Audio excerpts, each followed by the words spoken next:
When my son told me I would not be welcome at his house for Father's Day, I smiled, got in my pickup, and made one call. By the end of that week, I had their mortgage payments canceled, and that was just the beginning of my plan.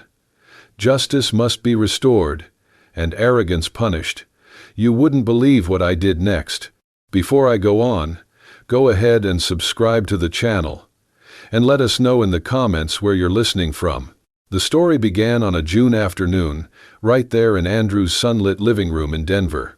The scent of lavender oil drifted from a diffuser, masking the smell of the new maple floors, the very floors I had paid to have installed last year. "We're planning to host Father's Day for Maddie's folks," Andrew said, his voice shrinking as if he didn't want me to hear it. "Dad, maybe you shouldn't come this time." The words landed like a boulder. I looked around the house, linen curtains, the high-end mixer, the showroom sofa Maddie had picked. All of it bought with the sweat-stained dollars I had poured in. 5 years of it. $2,600 a month. Not counting the roof, the kitchen, the driveway, altogether, close to $185,600. And now, I was the unwelcome guest. "Not come?" I repeated, locking my eyes on Andrew. "Was that your idea, or someone else's?" Madeline gave me that thin little smile. "Don't take it the wrong way. Our family has its own traditions. There'll be lots of guests, and the atmosphere needs to feel right." Feel right. That phrase cut like a knife. I thought of all the dinners I paid for but never got to sit through, all the times I was brushed aside while Madeline talked to her so-called investors. I stood. "Fine. If that's what you want." My hand gripped the doorknob, cold as ice though the Colorado sun was blazing outside. I didn't look back, just left them with one line. "Happy Father's Day, Andrew. Pass that along to whoever you think deserves it." Out there, the sunlight fell like a spotlight, showing every false smile. I slid into my old truck, staring at the phone screen glowing with unread messages. Just one call. Only one. And the 5-year carousel would come to a stop. I dialed the bank, lips curling into a thin smile. "Hello, I'd like to cancel an automatic payment," I said, effective immediately. The clatter of keys on the other end sounded like a judge's gavel striking down. This Father's Day, I wasn't the beaten-down father anymore. I had just laid the first stone in my own wall of justice. My place in Wheat Ridge is small. The paint on the walls faded. The porch marked with old rain stains. Every time I walk back through that door, it feels less like a home and more like a shelter I've had to make do with.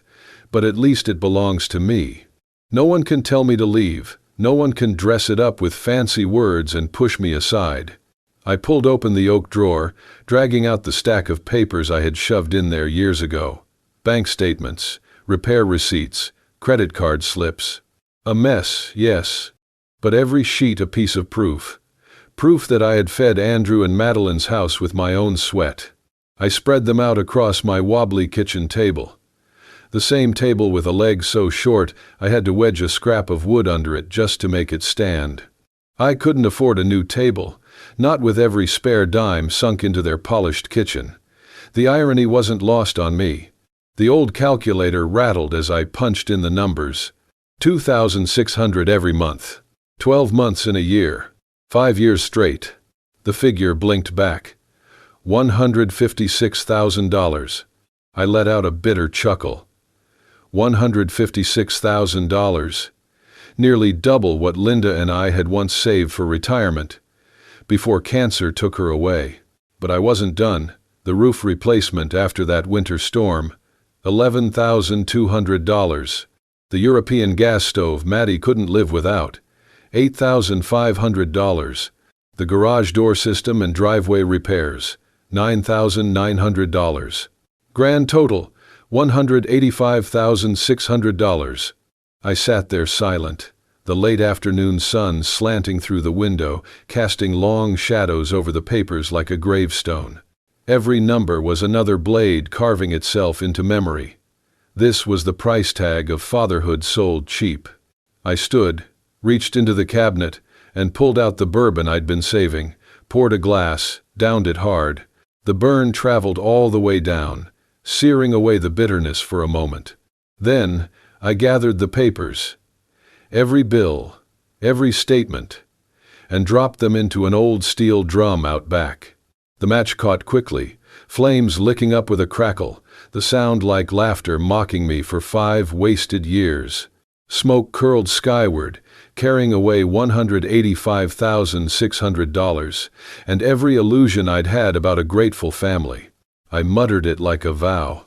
This Father's Day, I'm done buying my seat at anyone's table. From here on, every dollar I earn stays with me. Justice starts right here. The fire glowed red hot, and in that moment I felt something I hadn't felt in a long, long time. Freedom. The next morning, I woke up with a strange lightness in my chest. For the first time in years, I didn't have to check a transfer schedule, didn't have to live under the noose of the 15th like it was a death sentence. It was just me, a hot cup of coffee, and the quiet walls of this old house. I was folding the paper shut when the phone buzzed. The name on the screen was one I'd never cared for, Madeline. I hesitated a beat. Then I answered. "Rob," her voice came, sugary but tight with urgency. "You free this afternoon? My parents are flying in from Dallas, landing at 2 o'clock at Denver International. Can you swing by and pick them up for me?" I set the paper down, took another slow sip of coffee. "Funny. I thought you folks had a whole roster of friends and relatives on your side. Why me?" "Because you've got the time," she said quickly, with that edge of impatience she couldn't hide. "Andrew's tied up in meetings. I've got to prep for the Father's Day dinner. You're the most convenient." "The most convenient," I repeated, drawing the words out. "Yesterday I wasn't convenient enough to sit at your table, but today I'm convenient enough to haul baggage for your VIPs?" She drew a sharp breath, then lowered her voice, like she was talking down a stubborn employee. "Rob, don't nitpick. This is family business. Family helps each other, right? Besides," her tone hardened suddenly, "you're no match for me. You're too weak to be an opponent. So you'd best just do the part you can." I laughed, a sound with no humor in it. "Flight details?" I asked flatly. "Alaska Airlines, Flight 447, arrives at 2, baggage claim 6. They're expecting someone who can handle their luggage properly. Don't embarrass us." "Sure," I said evenly. "I'll take care of it." "Good," she shot back, and hung up without so much as a thank you. I stared at the dark screen for a long while. 2 o'clock, Flight 447, Carousel 6, all the details spelled out neat as day. I looked up at the wall clock. Just past 9:15. Plenty of time. Time enough for another cup of coffee, to finish the crossword, and to let her words sink in. They didn't see me as a father. They didn't even see me as an adversary. To them, I was nobody. My lips curled in the faintest grin. A costly lesson, but one hell of a reminder for what was coming. 2 o'clock sharp, the flight from Dallas touched down at Denver International. Me? I was sitting easy in my old recliner, front door wide open to the summer breeze. A glass of iced tea sweated on the side table, Sunday paper spread open to the sports page. The phone lay face down beside me. I knew it would ring. I also knew I wouldn't pick it up. For the first time in years, I was enjoying a simple right I'd long denied myself. The right to silence. 2:15 p.m. I could picture it plain as day. Richard and Eleanor Wallace, dressed sharp, lugging their heavy suitcases, scanning the crowd for their free chauffeur. Madeline's phone lighting up with my name again and again. I sipped my tea, flipped to the crossword. 7 across. Synonym for patience. 12 letters. I chuckled to myself. Perseverance. That's what the dictionary says. But me? I preferred another name for it. Slow revenge. 2:45 p.m. Third call. Then a fourth. A text blinked on the screen. Madeline, Rob, where are you? My parents are waiting at Carousel 6. Andrew, Dad, please, They're out already. Why aren't you here? I turned another page, the cicadas out front, louder than the ringtone. 3:30 M. Paper finished, crossword complete. In my mind, I pictured them finally dragging their bags outside, standing in the hot Colorado sun. The taxi rates doubled for the afternoon rush, their frustration boiling over, and every bit of it pinned on me. My glass was empty, but my heart felt light. For once, I wasn't the one left suffering. 4:00 p.m. A hard pounding shook the front door, fists banging like hammers. I rose slowly, took my time, and glanced through the peephole. 3 figures crowded there. Richard red in the face, Eleanor out of breath, and Madeline's makeup streaked, her eyes blazing. I opened the door. "What the hell do you think you just pulled?" Richard roared, shoving his way inside without an invite. "We stood there over 2 hours at that airport. In this heat. Do you have any idea what it's like for folks our age?" "Absolutely disgraceful," Eleanor shrilled. "Barbaric. Who treats family guests like that?" Madeline slammed the door shut and glared at me. "You humiliated us. Do you realize they had to pay almost $60 for a cab? You did this on purpose to shame us, didn't you?" I leaned against the wall, arms folded, and spoke slow and steady. "This is my house, and I want you out. Now." Their faces froze, like they couldn't believe I'd dared to say it. For years they'd seen me bow my head, open my wallet. But tonight, they saw another Rob entirely. Richard jabbed a finger at my chest, but his voice cracked. "You don't know who you're messing with. I've got connections in Denver. You'll regret this." I smirked. "Maybe so. But tonight, I'll sleep better than I have in years. And as for the 3 of you, good luck with the next taxi." I swung the door wide, pointing outside. Silence hung heavy for a beat before Richard growled, yanked his wife and daughter out with him. The door closed behind them, the lock clicking firm. In the living room, the last rays of sunlight stretched across the table, where an empty glass of melted ice, still Saturday. I dropped back into the recliner, felt my heart beat steady. For the first time, I didn't feel guilty. I felt satisfied. 3 days later, I was standing in my kitchen drinking my morning coffee when a familiar name caught my eye on page 3 of the Denver Gazette. Right above, an old picture of me. The one they must have pulled from the old construction company website I shut down after Linda died. "Denver man abandons elderly couple at airport on Father's Day weekend." I read it slow, word by word. Richard and Eleanor Wallace, an elderly couple from Dallas, visiting their daughter in Denver, were left waiting more than 3 hours at the international airport on Sunday. They were forced to hire a cab while temperatures soared to nearly 95 degrees Fahrenheit. A family member, who had promised to pick them up, never showed. Off to the side, a bold pull quote from Richard. "We could never imagine a family member being this cruel. At our age, it felt no different than being abandoned in danger." I barked out a dry laugh. Danger? That day had been hot, sure, but there was a breeze. The only danger was a $58 taxi fare. But in print, they'd turned it into a melodrama. The wicked old man, leaving his poor in-laws stranded. The article went further. "Those who know Mr. Robert Hayes, 65, say his behavior has grown increasingly erratic since the loss of his wife. Some neighbors expressed concern for his mental stability. Reports suggest he isolates himself, rarely socializes, and shows signs of bitterness." I folded the paper shut and sat for a long moment.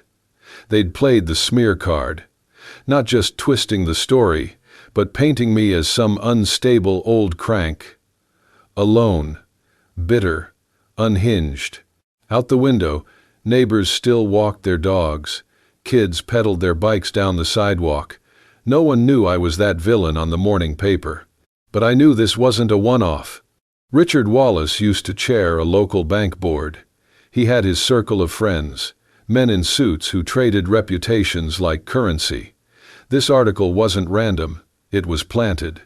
I poured another cup of coffee, set the Gazette flat on the table, and thought to myself, all right, You want open war? Then I'll show you what it looks like when someone who actually knows strategy steps onto the field. That night I cleared off the kitchen table, set up my old laptop, and turned the room into a kind of war room. The Gazette lay on the side, my name printed in bold, like an indictment. I pushed it aside and opened a blank document. If they wanted to cast me as the villain, I'd rewrite the story with the truth. But first, I needed ammunition. I started with Madeline's Facebook page. Didn't take more than a few minutes to find an entire gallery of bragging rights. Photos from their Cancun trip in March.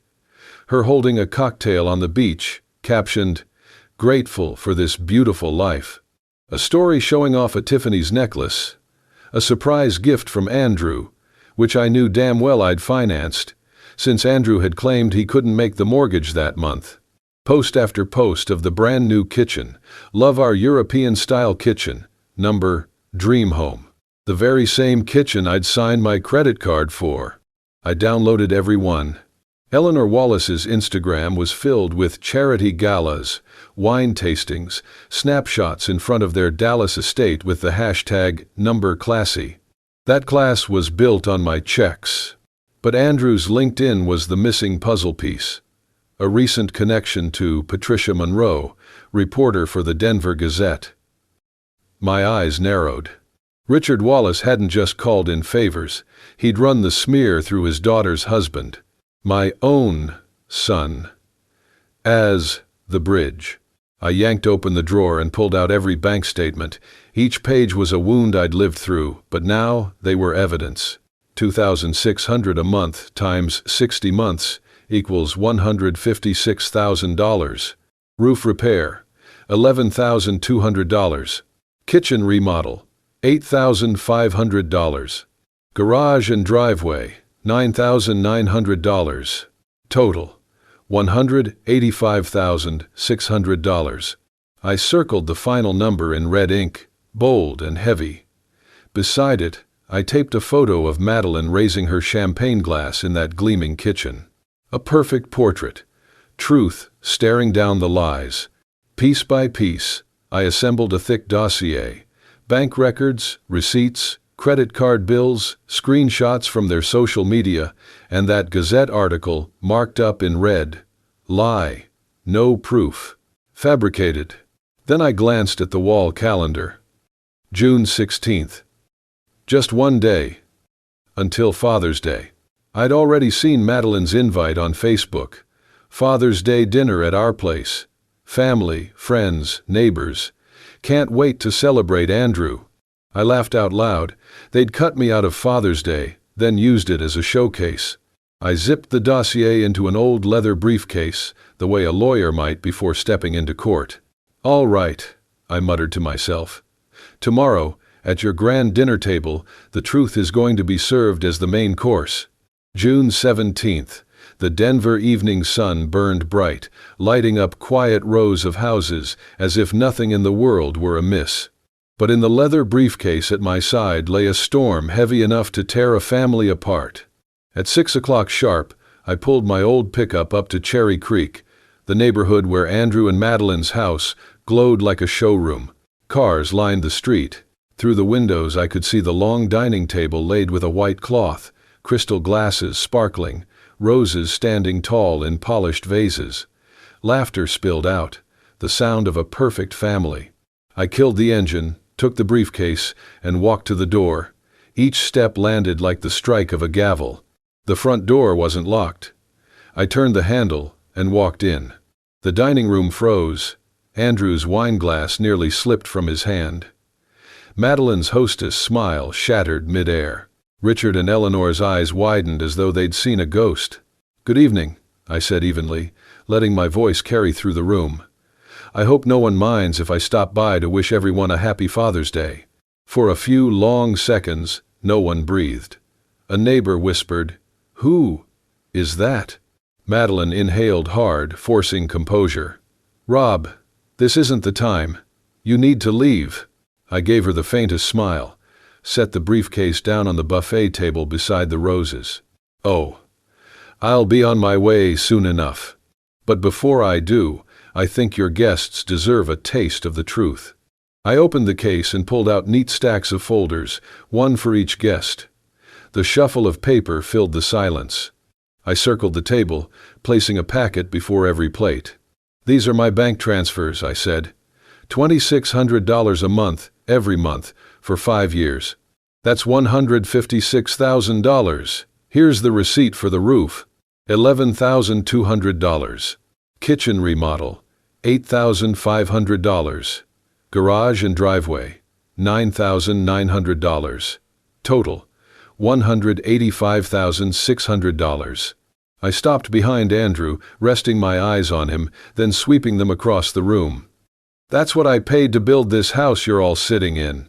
The same house I was barred from yesterday because I wasn't appropriate for a Father's Day dinner." One silver-haired lady flipped through her copy, muttering, "Good Lord, all of it from him?" Richard shot to his feet, voice shaking with rage.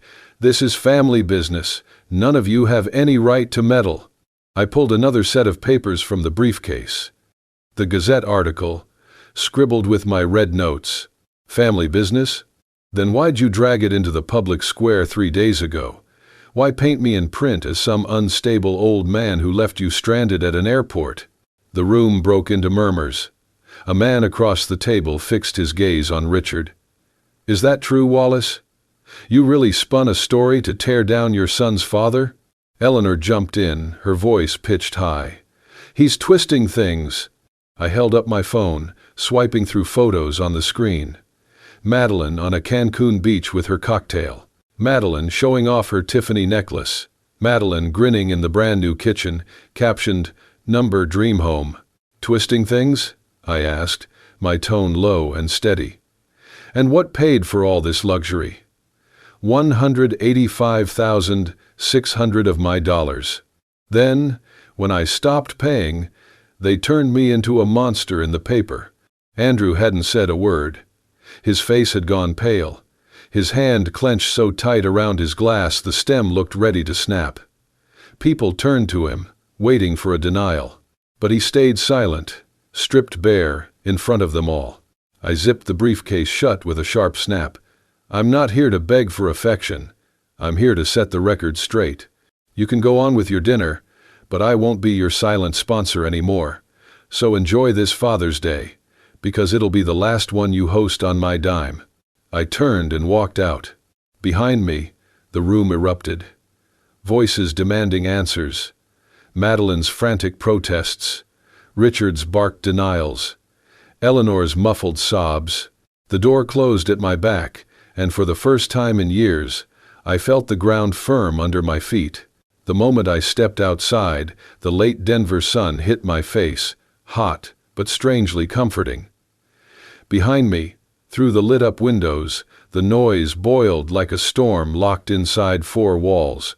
I didn't need to look back. The sound alone told me the perfect family facade was cracking wide open. Guests shuffled through the folders, voices rising. One of Richard's old colleagues growled, $185,000? Over 5 years? Damn it, Richard, how do you explain this? A woman in a blue dress. One of Eleanor's friends shook her head. "I thought Andrew bought this house on his own success. Turns out it was his father's money, and then you smear him in the press?" Madeline tried to force a smile, her voice trembling. "You've all misunderstood." Rob offered to help. He liked helping, but the fake laugh died mid-air. No one bought it. Richard slammed the table. "He's fabricating all of this, trying to drag us down." A guest jabbed a finger at the receipts. "Fabricating? These are bank statements, stamped and dated. You saying he forged every one of these?" Eleanor's voice quavered, paper thin. "Rob, he's not well. Ever since Linda passed, he's unstable." That drew fire instantly. An older woman shot back. "Unstable or not, he supported you for 5 years straight. Meanwhile I'm sorry, but you treated him like hired help. That's what unstable looks like to me." Amid the chaos, Andrew sat frozen. He stared at the packet in front of him, his hand squeezing his wine glass until fine cracks spread along the stem. The room waited for him to speak. deny it, defend himself, something. But silence was all he gave, and that silence weighed heavier than all the accusations flying. A couple rose first. The husband said flatly, "We don't care to be part of this any longer. This isn't a family dinner. It's a stage play of lies. Good night." Two of Eleanor's friends followed, snatching their purses without a word. Another man muttered on his way out, "Thanks for inviting us to this little disgrace." Within minutes, chairs stood empty, napkins abandoned, half-filled glasses left behind. The long table that had buzzed with chatter now looked like the wreckage of a storm. Madeline's voice cracked as she called after them, "Don't go. It's all a misunderstanding." But her words vanished into the void. Richard slumped back in his chair, face gray, sweat beading. Eleanor buried her face in her hands, hair askew. From across the street, sitting in my pickup, I watched the guests trickle out, faces tight with disgust, heads shaking. I caught snippets of whispers. Shameful, unbelievable, such fraud. I didn't need to say another word. The truth was doing all the work for me. I turned the key, drove away from Cherry Creek. For the first time in years, I wasn't the one walking out humiliated. This time, they were the ones left behind, trapped inside their crumbling house of mirrors. The next morning, I stopped by the little coffee shop on Colfax, where I usually read the paper. Soon as I walked in, I noticed a few heads turn. Not the usual indifferent glances, but looks edged with curiosity, maybe even respect. On an empty table lay a fresh copy of the Denver Gazette. Page 2 carried the headline, "Scandal at Cherry Creek, Father's Day Dinner, Questions Raised Over Wallace Family's Finances." The article read, "Several guests confirmed they received documents proving Robert Hayes had contributed more than $185,000 to support his son and daughter-in-law's household." Many in the Denver community expressed surprise, particularly in light of last week's article portraying Hayes as unstable and abandoning elderly relatives at the airport. "The forlibide vendor that isn't Ponnings." The piece closed with a telling line, italicized, "It seems the story may be far more complicated than first reported." The rumors spread fast that week. Richard Wallace, quietly removed from a charitable bank board he once chaired. Eleanor, uninvited. Last minute. From the annual Dallas Wine Gala. Madeline whispered about at the school's PTA. Branded the housewife who lives on her father-in-law's dime. Andrew still showed up at work, but a major contract under his name was yanked. Reason given: didn't want to get involved in family controversies. In Denver, reputation is worth more than money. They'd lost both. As for me, I kept on with my routines. Morning coffee, small repair jobs around the house, the weekend flea market. But now when I passed neighbors, I didn't get pitying looks anymore. I got nods of recognition. One neighbor said as I patched my fence, "Mr. Hayes, I heard about it. You did the right thing. About time you stood tall." I just smiled. Didn't do anything special. I just stopped bowing. Still, I knew the Wallaces wouldn't give up easily. They'd lived too long behind a polished facade, and when that wall cracks, people will slap on mud if they have to. One afternoon, a thick envelope arrived in my mailbox. No return address. Inside was a photocopy of a notice of default from the bank. Andrew and Madeline's mortgage was 90 days overdue, more than $5,200 past due. I set it on the table and studied it the way you study a weather report, a storm on the horizon, certain to hit. I drew in a deep breath. The battle for reputation might have swung my way, but the battle of finances had just begun. And I was ready for it. July in Denver is hot and dry, the kind of heat the Rockies winds only sharpen.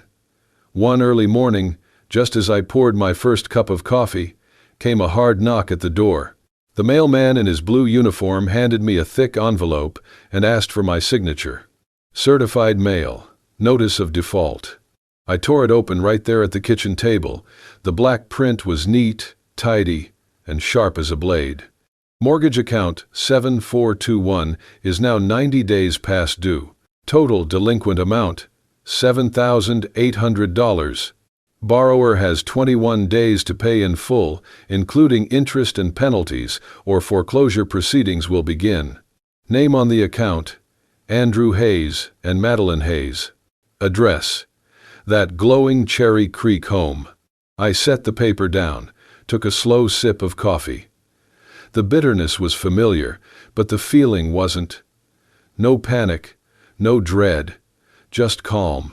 Finally, the debt ball I'd carried all those years had rolled back to where it belonged. 2 days later, I ran into Madeline at the Safeway grocery store. The face that once gleamed under salon lights now looked pale, makeup too thin to cover the shadows under her eyes. She shoved her cart down the aisle, phone pressed to her ear, voice sharp with panic.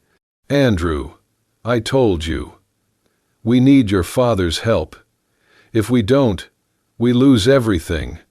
No, don't talk to me about pride. Pride doesn't pay the mortgage." She spotted me, tried to pretend she hadn't, but her trembling hand knocked a cereal box to the floor. I bent, picked it up, and set it in her cart. Said only one thing: "There are debts money can never repay." Her body stiffened. She turned away without a word. Within a week, Cherry Creek was buzzing.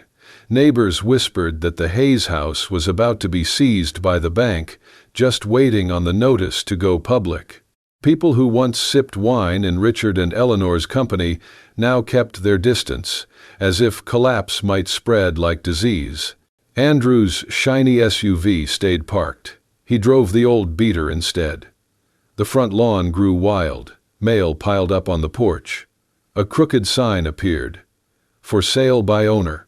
Awkward, like a forced smile. Meanwhile, my phone rang and rang, Andrew's name glowing on the screen. I let it buzz, let it die. The rhythm of a man losing everything. I remembered what Linda once told me. Some children only grow up when they fall hard. Maybe Andrew was finally at that moment. I poured another coffee, stepped onto my porch, and breathed in the lavender I'd planted out back. The sun fell soft, and for the first time, the old house smelled like a beginning. Cherry Creek might crumble, but me? I was building again, brick by brick. Thursday evening, the Denver heat finally eased. A knock came at my door, not the pounding Richard once made, but slow, deliberate, almost pleading. I opened it. Andrew stood there. No polished suit this time, no cocky air of a young executive. Just a man in his 30s, thinner, hollow-eyed, shirt wrinkled, tie dangling from his hand like a rope he couldn't hang on to. "Dad," his voice rasped, "we need to talk." I stepped aside. He walked in, looking around my small house like he'd never really seen it before. The wooden chairs I'd built myself. Linda's picture smiling down from the shelf, the freshly painted walls with the scent still faint. "Your place. It feels warm, put together," Andrew muttered, and sank onto the old sofa, rubbing his hands together, shaking. "Dad," he started again, faltering. "I'm sorry. For everything. For Father's Day. For letting Maddie and her parents decide who was worthy to sit at the table. For keeping quiet when they said ugly things about you and about Mom." At the mention of Linda, a knife twisted in my chest. I kept my voice steady. "What did they say?" Andrew bowed his head. "They said Mom wasn't educated, that she knew her place better than you did, and I didn't speak up. I was afraid of losing standing with them, afraid of losing Madeline. So I traded you for the illusion of a family." I sat in silence, every word cut, but at least, this time, the blade was truth. "Dad, the house is in foreclosure. We're out of options. We need money. If you could just help, maybe we could save it." He lifted his eyes. Wet, desperate, clinging to one last shred of hope. Just one last time. "Please." I met his gaze head on. $185,600. That's what I've already sunk into that house. You think there's still a last time left? Andrew broke. Tears slid down his face. So I've lost you, haven't I? I shook my head. Number. You didn't lose me. You gave me away. There's a difference. And if you want me back, it won't be with my money. It'll be with respect and honesty. The room went quiet. The clock on the wall ticked steady. Finally, Andrew nodded, voice raw. I understand. If there's ever another chance, I'll rebuild. Not the house, our bond. I rose, laid a hand on his shoulder. Forgiveness. I've already given you that. But forgiveness doesn't mean forgetting. If you mean what you say, prove it with your actions, not your promises. Andrew nodded again, eyes red. When he left, his shoulders still sagged, but his steps seemed a little firmer. I watched him go, thinking, maybe, just maybe, my son might finally grow up, late, but not too late. A year later, June in Colorado was golden again, the sky wide and cloudless. But this time, I wasn't standing outside a glowing Cherry Creek house, barred from a celebration. I was in Boulder, in the backyard of my sister Margaret's place. The long wooden table was crowded with food. Grilled meat, salads, cornbread. Nothing fancy. No crystal glasses, no polished roses. Just plastic cups filled with cold beer, kids' laughter running circles around the yard. Emily tugged at my sleeve. Great Uncle Rob, try the cake I made for Father's Day. I bit into it, a little dry, but I smiled, nodded. Better than any $1,000 cake I've ever seen. She grinned and hugged me tight. Across the yard, Margaret swayed gently in her porch swing, watching. Feels different from last year, doesn't it? I nodded, eyes on the children. Different, yes. For the first time, Father's Day actually feels like Father's Day. No one was jockeying for power. No one was forcing me into a role. No showcase dinner to parade reputations. Just people who truly wanted me there. My phone buzzed in my pocket. Andrew's name lit up the screen. I stared at it for a moment, then silenced the ringer. No anger this time. No bitterness. Just peace. I'd answer when I was ready. When he was truly different. I knew he was still struggling. Selling the house, piecing together a new life.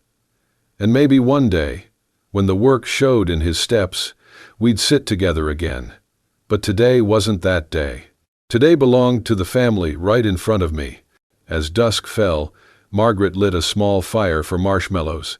The kids crowded around with sticks, their faces glowing in the flame. I leaned back in a wooden chair, listening to the crackle. A year ago, I'd sat before another fire. The one that burned $185,600 worth of receipts and illusions. That fire freed me. Tonight's fire was different. Tonight's fire was for belonging. I raised my plastic beer cup, my voice cutting through the laughter. Here's to Father's Day. For those who know the worth of family, and for those who still have time to learn it. Cheers erupted, cups clinked, kids giggled. One crisp autumn morning later, I sat on my porch with a hot coffee steaming in the chill. Leaves turned gold, drifting across the street. My phone buzzed again. Andrew's name. I let it sit. No anger, no sorrow. Just a quiet choice. I'd pick up when I was ready, when he truly had changed. In my desk drawer, I still kept those old statements. Not to gnaw on bitterness, but as a reminder, love isn't a blank check, and kindness has limits. I thought of Linda. If she were still here, she'd squeeze my hand and whisper, "Finally, Rob, you stood tall." I lifted my head, watching neighborhood kids pedal by, a young father calling after them with warmth in his voice. A scene that once stung now made me smile. Family isn't found in glassware and staged dinners in Cherry Creek. Family is where you're welcomed with open arms, not conditions. It took me years and thousands of dollars to learn that, but in the end, justice had its way. Not with courts or shouting, but with quiet resolve. This Father's Day, I didn't buy my seat at anyone else's table. I sat at my own, with people glad to have me there. And that, finally, was victory enough.